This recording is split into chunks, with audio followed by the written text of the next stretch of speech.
So guys, we are now here. Nagbabalik sa Ngong Naray International Airport. And syempre, departure. So pagpasok nyo guys, may monitor na doon. Makikita nyo agad kung open na yung check-in sa inyong mga airline counters. And also yung counter number. So that's C20 to 23 for Cebu Pacific. Hinihingal agad. Just follow mga signs guys going to the check-in counters. Tapos meron din dito malaking malaking monitor and maraming shops. Look. So bali ito, shops, going there, paikot siya. Maliit lang to eh, hanggang doon. Tapos parang merong parang meron pang isang part doon. Nandun yata yung mga security check and then airline counters.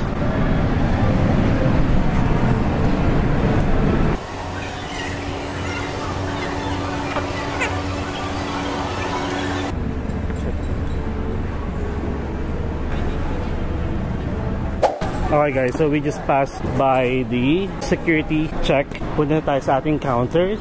Actually, may mga Pinoy ako doon nakita sa labas. Kahit siguro naghihintay sila ng flight information. Pero dito tayo sa C20 to 22. So this one, I think sa kabila. C20 to 23, 8:35 yung ating flight. And then 5J to 80. Ito, papakita ko sa inyo.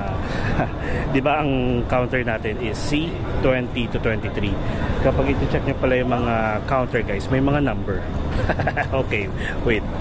Ayan guys, 15, 16, 17, 18, 19, 20. So dito tayo sa side. Kasi wala pang line.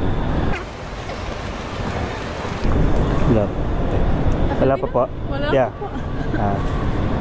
Make sure guys na nakapag-register na kayo sa e-travel before going to the airport. And this is a requirement as well when arriving or going back to the Philippines. You have the options naman na mag-register once you get to the airport, pero available naman siya 72 hours before your flight. Kaya mag-register na lang kayo hanggat maaga pa to save time and the hassle. Ang maganda rin kay Cebu Pacific guys, may mga pre-boarding or notification siya na sinesend sa email. Kaya nare-remind kayo kung ano yung mga need ninyong gawin before or once you get to the airport. Marami pa rin kasi ako guys nakikita na nagre-register mismo sa airport, though it's still your choice. But again, sabi ko nga, it will save your time and hassle. What if mahina yung internet connection sa airport na pupuntahan nyo, diba? So after mag-check-in guys sa mga check-in counters, dito yung final security checkpoint and then immigration. Make sure na lang sa security checkpoint na wala kayong dalang any liquid more than 100 ml para hindi mo confiscate, and also mga sharp objects and any flammable materials. Alright guys, so we are done with immigration. Wala naman tanong-tanong kasi palabas na tayo ng bansa. And mabilis lang. Ayan, sa likod ko. Ayan. Tapos, paglabas nyo, meron ditong duty free.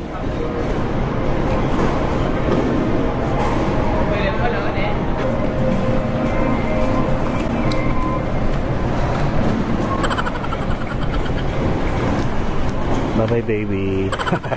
By the way guys, may Leibabo dito Alam niyo ba, Leilabo pala, sorry. Alam niyo ba na ito yung ito yung mga toiletries na pinaprovide sa Fairmont, Makati. So I think sa lahat ng Fairmont siya. Napakabango niyan guys. Lotion, shampoo, conditioner, body wash. Ayan. Kung gusto niyo lang matry. Doon tayo galing sa may immigration. Tapos ito yung duty free. Siyempre, para maingganyo kayong bumili. Tapos yan, departure gates. Alright. So, ito yung pasukan. Dito yung exit. Talagang yung dadaanan nyo guys is napapalibutan ng more on souvenirs. Kung gusto nyo mga chocolates, marami dito. Tapos mga chips. Oh, hi. Oh, hi. Huwag kang gagayin-gayan. Medyo char. Ayan. Bali recently kasi guys, hindi na ako bumibili ng pasalubong kasi nasasayang. Dahil alam niyo yun, bili ng pasalubong, kain ko. Kaya kung bibili mo na ako ng pagkain, ako rin yung kakain. So, anong nangyayari? Nasasayang kasi alam mo yun, parang takaw tingin ako. Lahat ng, hindi man halos lahat ng product. Basta, bibili talaga ako. Ang dami kong binibili. Hindi ko nauubos. And then, hindi rin naman ako mahilig bumili ng mga like keychain kasi hindi naman nauso yun. Rep magnet siguro. Magche-check tayo. Kasi, yun ang ginagawa kong collection. And then, ano pa ba? Basta hindi na ako bumibili. Pero soon guys, currently, nasa 24,200 na yung subscribers natin. Kapag umabot tayo ng 30,000 guys, kahit sabihin natin within the year, ang gagawin natin, every time na lalabas tayo ng bansa, or kahit sabihin natin domestic, bibili ako ng pasalubong and magpaparaffle tayo sa mga subscribers natin. Ayun, every vlog. Diba? Nakakatuwa yun. Exciting. So, gagawin nyo lang syempre, pag naka 30,000 tayo So, make sure you share my video, like, and subscribe para naman updated kayo sa mga upcoming travel vlogs natin. And again guys, ganun ang gagawin natin. Basta may mechanics. Like, tapos, bibigyan natin kahit saan pa kayo. Basta within the Philippines, ano natin yan, ipapaship natin yan, yung pasalubong. Pwedeng shirt, pwedeng rep magnet. Combination siya, hindi lang yung rep magnet. Syempre, rep magnet lang papaship ko pa, diba? So, syempre may kasama siya like t-shirt, isang rep magnet, isang keychain, yung mga ganyan. O, at least may pasalubong kayo, diba? So, yun guys, pag naka 30,000 tayo, again, currently, nasa ano tayo? 24,000. So, who knows, diba? Malay nyo naman, umabot tayo agad in 2 months. In 1 month, in 2 months, in 3 months. Ayan. So, let's have a 360 view kung nasan tayo ngayon. And nandito rin yung mga pasalubong. So, dyan na yung going sa mga boarding gates ninyo. Pero here, sa pinakatayuan ko, ito ang tsura niya. Doon tayo galing, sa may duty free.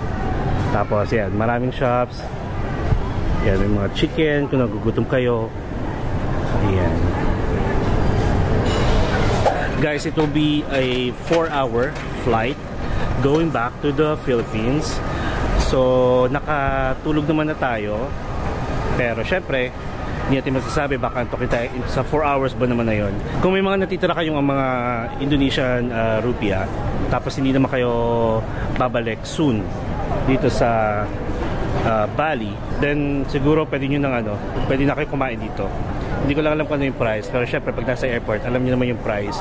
Pwedeng double, basta hindi siya same price outside, okay? So, naghahanap ako ng pwedeng pasalubong for my baby. May natira ko guys, nasa 700,000. O, diba? Sana siya, naging peso, diba? 700,000 pesos. So, ayun. Pwede kayo magpapalit na dito. Hindi ko sure kung nagpapalit sila ng Philippine peso. Pero kung wala kayong choice, doon na lang sa Pilipinas. Check tayo dito. May mga luggage dito, 30% off daw. Pero for sure, since 30% off na siya, mall price na yan. Mga neck pillow. Ito yung mga sinasabi ko. Kailangan ko ng rep magnet. Rep magnet. Keychain is 60. A few moments later. So, hanap tayo makakain. May nakikita akong Yang Yum Chicken. Ito parang food court. Check natin dito. Parang gusto ko to guys. Yang Yum Chicken. Yun para siya lakas maka 7-Eleven na chicken. Lalaki ko. So dito sa airport guys, bumili tayo ng rep magnet, 45,000. Simple lang, actually, pero dalawa na siya. So meron pa tayong 1.5 hours na maghihintay before our boarding. Kumain muna ako. Syempre, knowing na airport to guys, umabot ng 300,000 yung ating meal. Umorder ako ng... Okay. That moment for the company fat guys. Thank you. Medyo mahal ang meal dito guys. So if ever babalik na kayo ng Pilipinas, kumain na lang kayo. Kumain na lang kayo sa inyo. Kasi kung i-convert natin yung meal na to, noodles lang siya plus fried chicken plus water, nasa 1,000 pesos na. Tapos, syempre, pag pupunta kayo sa ibang bansa, guys, mag-budget na kayo para hindi yung palagi kayong nagko-convert. Sabi ko nga, kapag binalak nyo naman or pinalado nyo talaga magbakasyon sa ibang bansa, syempre, yung budget, as much as possible, huwag kayong magtipid. para naman ma-enjoy nyo lahat ng gusto nyo gawin dito. Even the food, kailangan kung gusto nyo kumain na kumain. Alright. So actually yun lang guys, kakain tayo tapos lipat na tayo dun sa boarding gate natin, gate number 5 for Cebu Pacific. So anyway guys, since may time pa tayo, like 1 hour and 10 minutes before yung ating boarding time going back to the Philippines, I've decided na gumawa ng vlog like what are the common scams dito sa Bali and what are the things that you should know before going to Bali,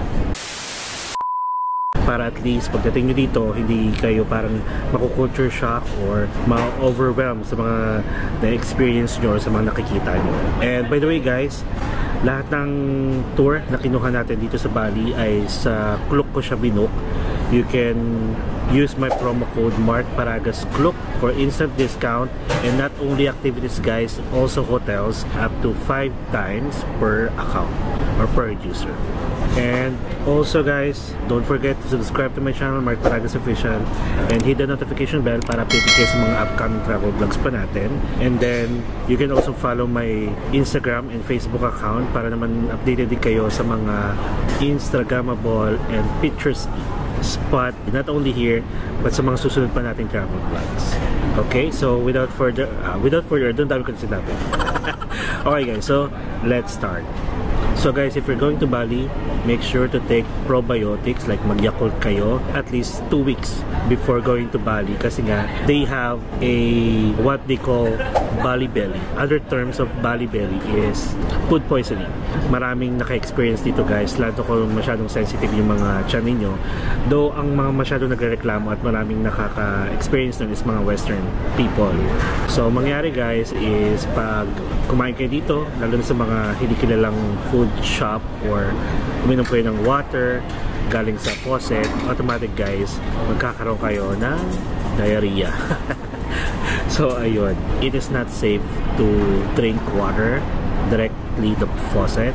And sabi pa nga nila, pati sa shower sa mga hotels ninyo or any Airbnbs or apartments, kapag mag-shower kayo, make sure na hindi nyo matitikman yung water, plus nagtutoothbrush kayo, suggest nila na gumamit kayo ng mga bottled water. So anyway, this is about sa shower guys, at saka pag toothbrush. Alam nyo naman na kapag sa hotel kayo, mag-i-stay, may hot and cold shower. So make sure na lang, if ever na gusto nyo mag-toothbrush o mag-shower, syempre, painitin nyo muna yung tubig. Share ko na lang, ginagawa ko guys, kapag mag-toothbrush ako, bottled water. Kasi good thing sa ating accommodation, merong water dispenser and free refill yung water ninyo. So ginagawa ko rin, nagpapainit ako sa kettle ng water. Pag lumamig na siya, yun yung pang-toothbrush ko, and then yun yung pang-ihilamos ko. Tapos huwag rin kayong basta-basta tatanggap ng mga food, lalo na sa mga strangers at saka lalo na sa mga lokal, kasi hindi nyo alam kung malinis or hindi. And then dito naman guys, sa mga bars, sa mga restaurant, kung magre-request kayo ng ice, it is safe. And then kapag kakain kayo sa mga like street food or mga maliliit na restaurant, lalo na pag mga masyadong hindi kilala, I would suggest na check mo muna yung Google Map or Google Ratings para at least may idea kayo kung okay ba yung food. Tapos sabi nila dito guys na mag-invest kayo sa mga shower filter, yung para pag nagtutoothbrush kayo or naliligo, ayun na nga, sabi ko nga, diba, may hot and cold shower naman, hindi na siya kailangan. Parang modus din yun guys na nire-recommend nila or suggest nila mag-invest kayo sa mga shower filter para alam nyo na, bumili yung mga turista, syempre kikita sila. So dito guys, bring an extension cable or universal adapter kasi kakaiba yung kanilang plug. Pakita ko na lang yung picture para may idea kayo kung ano yung itsura. Basta bilog yon. And guys, if ever magbabala kayo mag-rent ng motorbike or car dito, make sure ha, meron kayong international license. And kung motorbike naman, always wear your helmet. Kasi guys, ang mga police dito sa Bali, target talaga nila yung mga turista na lumalabag sa kanilang rules. Kasi nga, more money, more fun. So marami na dito guys na uhuli ng mga police, tapos walang international license, driver's license, walang helmet. Makikipag-haggle talaga kayo guys hanggang makapagbigay kayo ng malaking halaga, kasi ano ba naman yung feeling na nahuli ka sa ibang bansa, di ba? If I were you na lang, wag na lang kayong mag-rent kasi marami ditong transport options. And guys, kapag nasa Bali kayo, actually hindi lang dito sa Bali, pati sa ibang bansa, as much as possible, huwag kayong kumain ng mga fast food. Kung walang choice, go for fast food. Pero, since magta-travel kayo at nagbabakasyon kayo dun sa isang bansa, try their authentic food. Like dito sa Bali, warungs, may goreng, satay. Guys, masasarap. Make sure na may mga emergency kit kayong dala, may mga medicine kayong dala para pa anything, kung ano man mangyari, like sumakit ulo nyo, magkasakit kayo, magkaubo kayo, or yun, magkaroon kayo ng earnacles, at least may gamot. So meron tayong dala, kaya nag-take ako ng nag-take para syempre hindi siya makakahadlang sa mga tour natin. Ang Bali, meron silang 3 trusted transportation app. Grab, which is meron sa atin, Gojek, and then Bluebird. So ang Grab guys, it's the same lang nung sa atin. Gojek is like parang ano sa atin, Lalamove. And then ang Gojek din dito guys, may car din and also may motorbike. Plus meron ding Gojek food. So dito guys, Gojek motorbike is all over the place. Sobrang bilis mag-book guys sa Gojek. Mapag food, mapa service like transport service, palaging Gojek yung gamit ko. And ang maganda sa Gojek guys, may discount. Kahit gamit nyo mismo yung SIM card niyo tapos naka-data only lang kayo sa mga SIM card or eSIM, meron pa rin siyang discount guys. Siguro for first time user.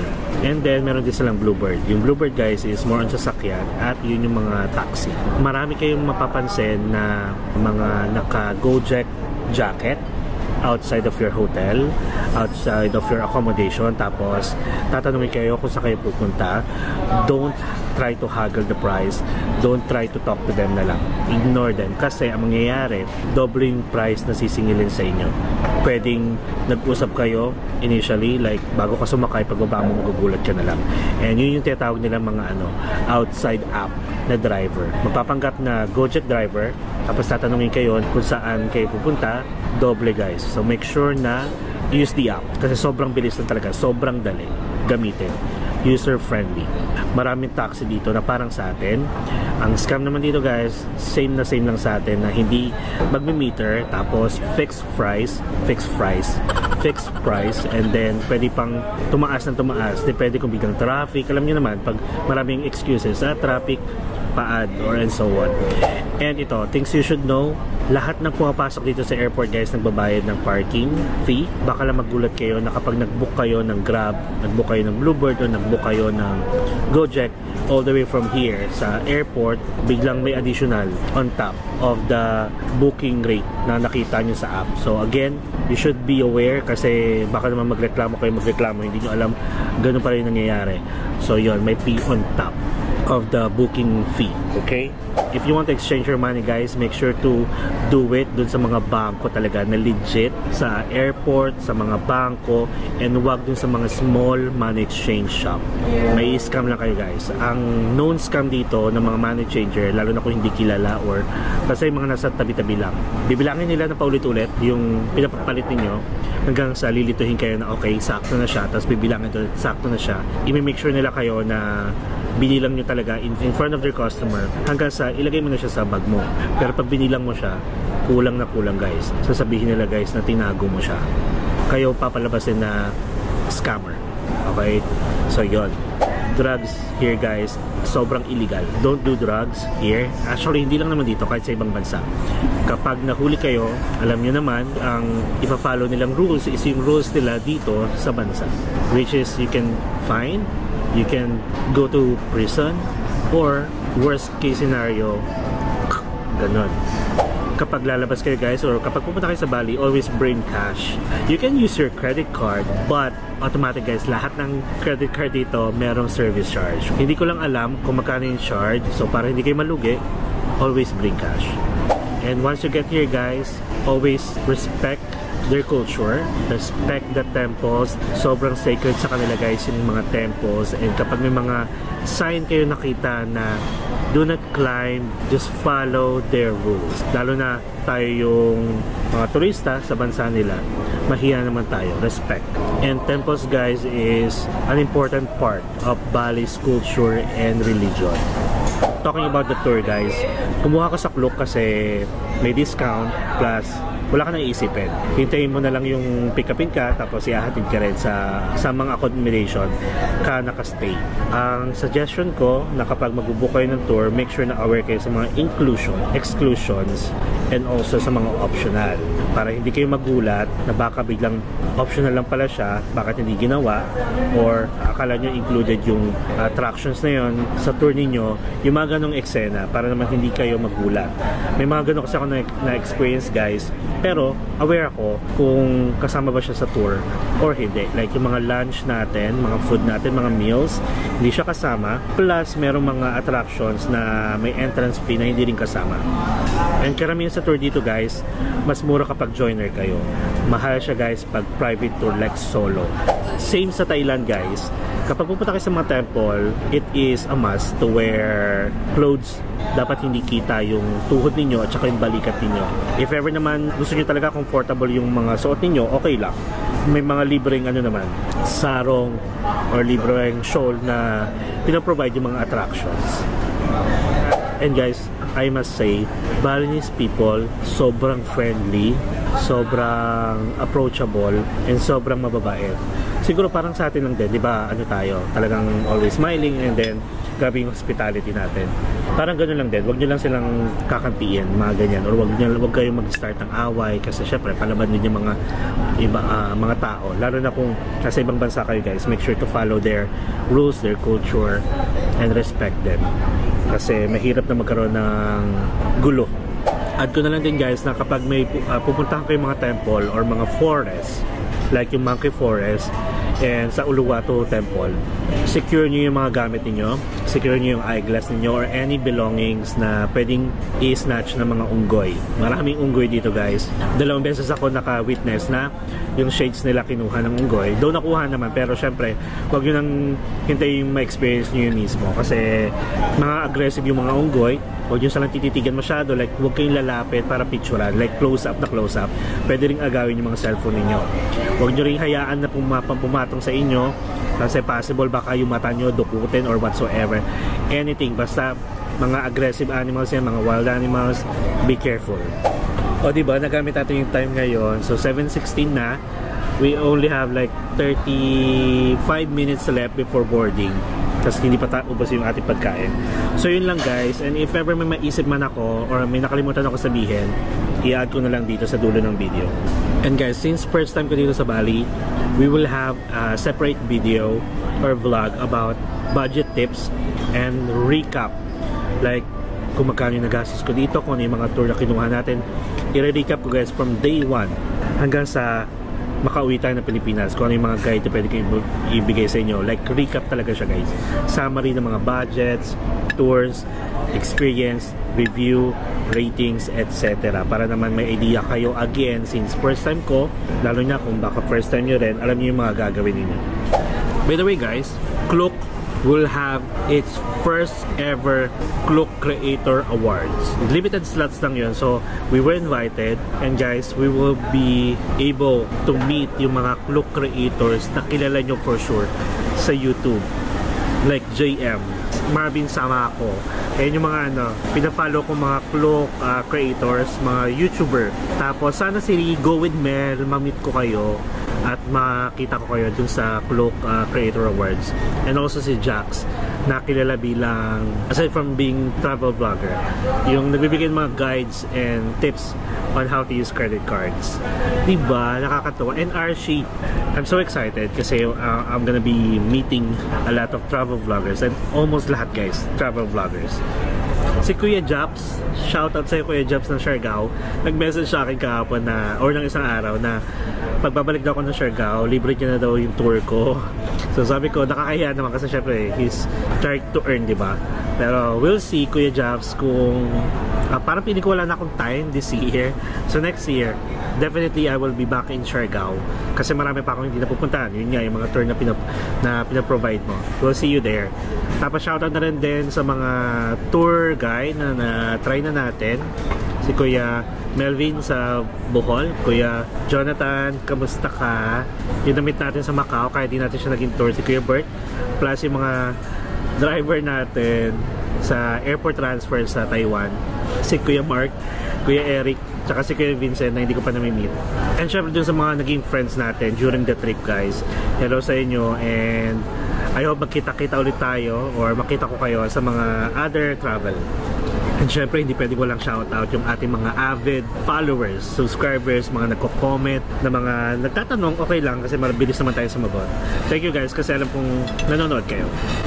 And again ha, may mga iilan sa inyo na hindi tinatapos yung video natin kasi nalalaman ko siya dahil nasa video na yung sagot pero nagtatanong pa rin. So okay lang din naman, sinasagot ko pa rin. Pero please do watch my videos, the full video if you want to get more details talaga and step by step guide. Mga tips, nagbabato tayo. Kasi guys, so, sorry kung madaldal ako. Basta ako, nagbibigay ako ng mga tips pag may naalala ko or pag may napansin ako or na-experience ako, kailangan ko siyang i-vlog agad or kailangan ko siyang sabihin para hindi ko makalimutan. So, ayun lang guys, we have 24 minutes to go before boarding. We are done here. Masarap yung food. Huwag nyo na lang i-convert kasi mahal lang kayo. And syempre, nasa airport tayo. So guys, that's it. Thank you guys and see you on my next travel vlog. No man, chip chip.